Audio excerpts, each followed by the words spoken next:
Julie Ackley, and this is a video on men and magic. Magic you can do for men. So, like when you think of like love magic, you normally think of something like red candles, like oiling up a red dick candle, something like that. But I mean, really, when you think about it, it's like attracting someone to want to have sex with you is not really where women tend to struggle.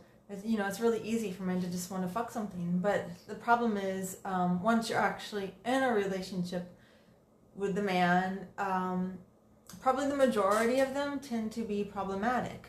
Like, I've taken a bunch of polls asking people, like, of the men they've lived with, behind closed doors, like, so fathers and partners, what percentage of them were decent men, like, where you would feel good if your daughter was living with them. And across the board, like, regardless of political affiliation, whether or not they consider themselves a feminist, married, or single, it averaged out to be about 5% of men who women experience as being like good men behind closed doors. But I mean, since I'm a friend of men, I'm gonna round that number. I'm gonna multiply that number by 10. I'm gonna say 50% of men are nice behind closed doors, right? But that's still not like the best odds, right? So I mean, that's like the place where we really need magic. Is when, for the times when we're actually in a relationship with a man and we want it to be good. Because the normal advice is, if he's not living up to these standards, leave him, right? But if 5% to 50%, if only 5% to 50% of men are good, it's kind of just like we're playing musical dicks, and most of us are going to be shit out of luck at the end of the day, right? So that can't be the ultimate answer, because more than 5% of females want to be in a relationship. So what are we supposed to do? That's why I think like magic and prayer have to be considered as possible options. And since I don't have a man, I can't experiment with these things myself. So what I'm saying right now is completely theoretical. I don't know how well this will actually work or not, but I definitely think it's worth a shot. So what sorts of problems do men... What makes men so problematic in relationships? It's really like their strengths, because no matter what your strengths are, they're going to be problematic in another context. Everything that works well in one context works against us in a different context. And it's no different for men. Like, lots of the things that make them great at achieving and doing all these things become liabilities in a relationship, right? Like, that being more egoic, being more self-focused, being more like assertive, aggressive, single-minded, mental, all those things can backfire in a relationship. I think what you normally see is like one difference between men and women is men have like these balls and these testicles and these dicks, which are like drawing up the fires from hell. And so they are like a lot hotter than women are. They run on different energy. They run on energy that's a lot hotter. They have more red energy. So it's like you get things like, they're filled with different emotions, It's a lot more easy for them to have anger, rage, frustration, irritation. And also, since they're more mental, they're not as in touch with their emotions. So they tend to if they're trying to be good or whatever, they'll deal with their emotions by trying to suppress and control them, which causes all the red to become compacted until it turns black, and then it becomes like resentment, hatred, vengeance, and just things that can become really dark, So it's like, by the time you might notice that a man's angry at you, he might be really fucking far gone. You know what I mean? So it's like, you want to get ahead of this stuff before you see any obvious signs, because men are likely suppressing most of the negative things they're feeling, and by the time those things are showing, you got a major situation on your hands.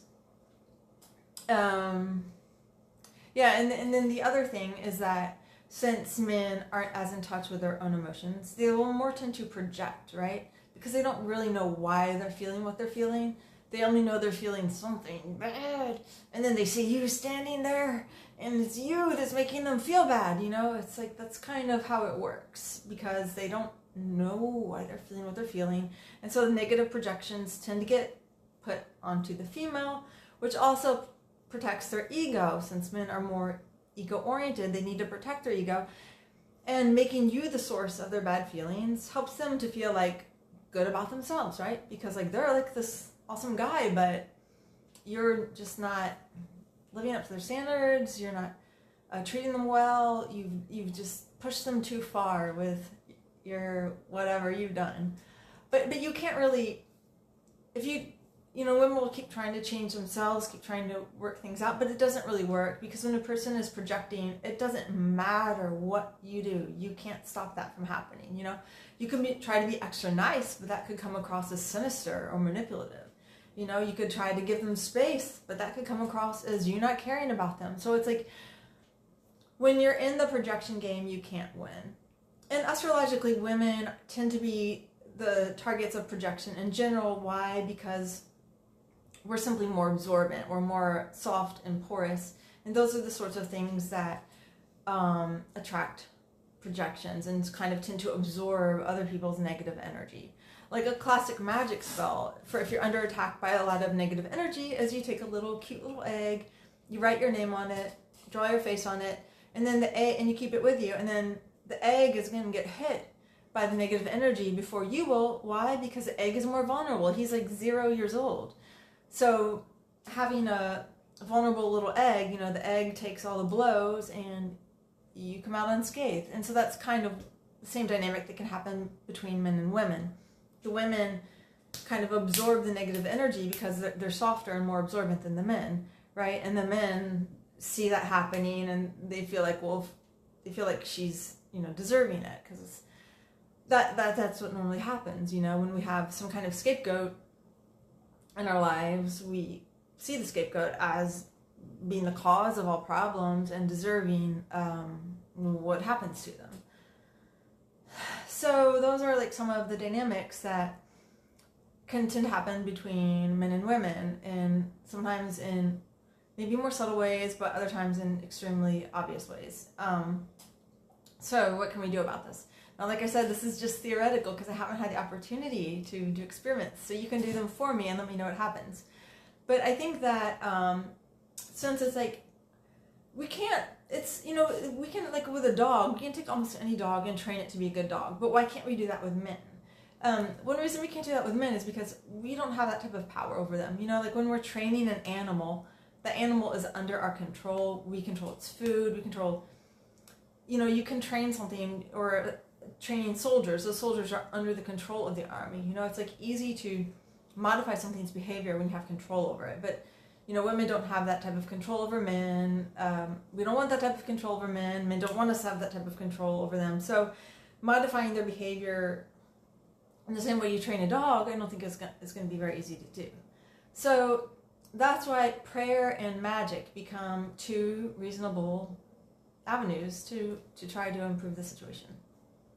Because I believe there's always a solution. I don't think like God would give us a problem where there isn't a solution. Problems are normally to encourage us to grow in a certain way, So in terms of magic, the place you would want to start most likely would be with the color blue and blue spells. Because blue spells remove anger, and emotionally, anger is going to be the key problem. And by anger, I'm really referring to like a whole family of emotions that are related to an excess of blocked heat, because they have the ambition, but then it gets blocked, and then that's like, it becomes anger or irritation, frustration, something like that then gets projected into the relationship. But it likely has nothing to do with the relationship, because the fact is that men are much more emotionally impacted by things outside of relationships than they are by relationships. Like if their coworkers make fun of them and their boss disrespects them, that's the sort of stuff that like really, really impacts a man, and he's going to be bringing that home, So it's like all of his ego issues, his ambition issues, all those money issues, all those things are going to be brought into the relationship, and yet you have absolutely no control over them. So anyway, so the first color that we would look to would be blue, because blue cools anger, right? And men run too hot.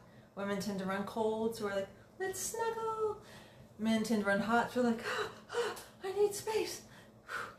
Um, so blue. And blue is also good because blue represents things like communication, which is obviously an issue for men, faithfulness, and kind of like it's a pure color. You know, it's not like very demonic. So a place to begin if you wanted to try doing magic on a man would be like with blue candle spells. You know, like you could just there's a whole family of spells known as peaceful home spells, and those really revolve around the color blue, doing things like lighting blue candles, having dishes of blue water, having like turning blue flowers into a powder and sprinkling that powder around your home, or putting the blue flowers in oil and using that oil to rub on the blue candles, because it's bringing that color blue in, which cools down anger and brings peace and trust and communication. So for example, just like a really simple blue candle spell would be you could carve the man's name on a candle, and you could rub it with something like coconut oil because it's like a cooling oil, you know, and then you pray for the man's anger to be released or whatever, you know, something in that realm. And you can also recite Psalm 130, which is a classic used for anger. And I think praying with it makes a lot of sense, because if it was just a really simple one-dimensional situation, then maybe the prayer wouldn't be necessary, but it's not. There's going to be lots of complex factors at play beyond the things that we understand. So it's like when you add prayer, it brings in higher forces and intelligence to kind of step in and guide and modify things. For example, if it was just a super simple situation of anger, you could do something like, you can do this with anyone who's angry at you. You just take their name, put it in an ice cube tray, cover it with water, and then stick it in the freezer, and then the ice, when it turns into ice, it will remove their anger. And that works really well, like a charm, if it's just a really simple, non-complex situation, right? But in more complex situations, there's generally other things at play. And ice can be used in lots of ways. Like you can put a bowl of ice in a room after there's an argument to cool it off so that it doesn't repeat, for example. Okay, so blue. That's the first thing, is blue to cool things down and open things up.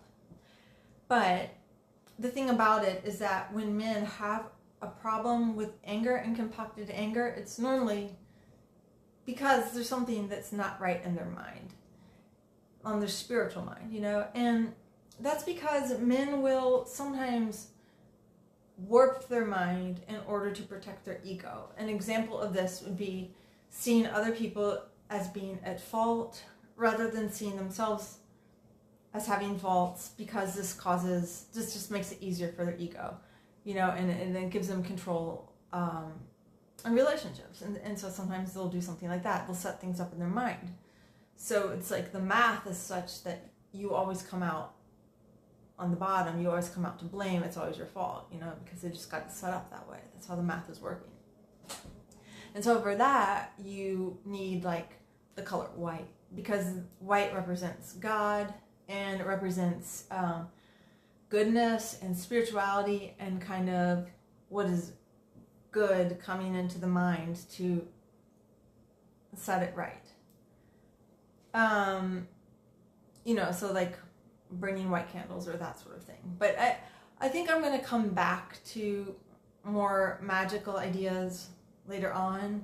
I just wanted to kind of lay the foundation of what types of magic you might want to consider to improve your relationship with men and why they might be a good idea.